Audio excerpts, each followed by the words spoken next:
Hello friends, இன்றைக்கி நம்ம பார்க்க போகிறது முருங்கைப்பொடி. அதுக்கு தேவையான பொருள் பார்க்கலாம். உளுந்தப்பருப்பு ஒரு ஸ்பூனு, ஒரு ஸ்பூன் கடலைப்பருப்பு, ஒரு ஸ்பூன் துவரம்பருப்பு, ஒரு ஸ்பூன் தனியா, ஒரு ஸ்பூன் மிளகு, காஞ்ச மிளகா 10 எடுத்து வச்சுருக்கேன், ஜீரகம் ஒரு ஸ்பூனு, பூண்டு, காஞ்ச வெயிலில் காய வச்ச முருங்கைக்கீரை.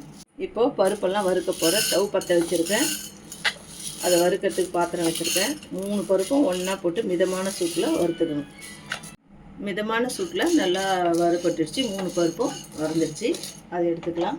1 ஸ்பூன் நல்லெண்ணெய் ஊற்றிருக்கேன். இப்போ மிளகு, சீரகம், காஞ்ச மிளகா, பூண்டு எல்லாம் அதில் போட்டு வறுத்துக்கலாம். தனியா 1 ஸ்பூனு, மிளகு 1 ஸ்பூனு, சீரகம் 1 ஸ்பூன்,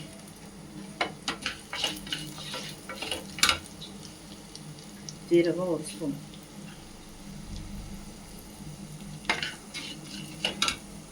பூண்டு 1 பிடி, காஞ்ச மிளகா ஒரு 10.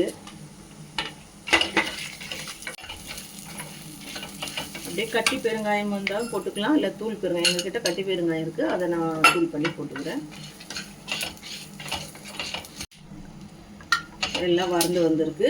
எள்ளு 1 ஸ்பூன் எடுத்து வச்சுருக்கேன். எள்ளையும் 1 ஸ்பூன் போட்டு வறுக்கிறேன். வெள்ளை எள்ளு. புளி ஒரு நெல்லிக்காய் சைஸ் எடுத்து வச்சுருக்கேன். நெல்லிக்காய் சைஸு புளி வச்சுருக்கேன். அதையும் அதிலே போட்டு சூப்பில் இது பண்ணுறேன். கறிப்பில் 1 பிடி போட்டுக்கிறோம். அதிலே போட்டு நல்லா இது நல்லா வறுந்து வந்துருச்சு. எண்ணெய் ஊற்றி 1 ஸ்பூன் போட்டு எல்லாத்தையும் வறுத்தாச்சு. அப்புறம் முருங்கைக்கீரை காய வச்சு வெயிலில் வச்சுருக்கேன். இருந்தாலும் கொஞ்சம் லைட்டாக சூடு பண்ணி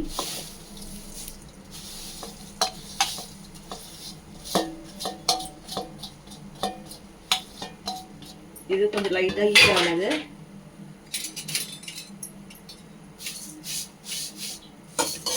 ஹீட் ஆயிடுச்சு.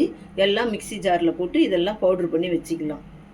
இப்போ எல்லாம் பொடி பண்ணி வச்சாச்சு. மிக்சியில் அரைச்சி எல்லாத்தையும் வச்சாச்சு. இது சாம்பாருக்கும் 1 ஸ்பூன் போட்டுக்கலாம். உருளைக்கிழங்கு பொடி மாசுக்கும் போட்டுக்கலாம். இட்லி பொடிக்கும் யூஸ் பண்ணி, இட்லி தோசைக்கு. இது எதுக்கு பொடி பண்ணி வச்சுருக்கோன்னா, குழந்தைங்கள்லாம் பொரியலோ ஒரு சாம்பாரில் போட்டால் எதுவும் சாப்பிட மாட்டாங்க. குழந்தைங்களாச்சும் பெரியவங்களாச்சும் உருளைக்கிழங்கு சாம்பாரில் 1 டீஸ்பூன் போட்டு சேர்த்துக்கிறது. அதுக்கப்புறம் இட்லி தோசைக்கும் யூஸ் பண்ணிக்கலாம், அதுக்கும் யூஸ் பண்ணிக்கலாம். அப்போ குழந்தைங்களுக்கு அயன் சத்தும் கிடைக்கும், பருப்பெல்லாம் சேர்த்துனா ப்ரோட்டீன் சத்தும் கிடைக்கும். இது நீங்கள் உங்கள் வீட்டில் ட்ரை பண்ணி பாருங்கள்.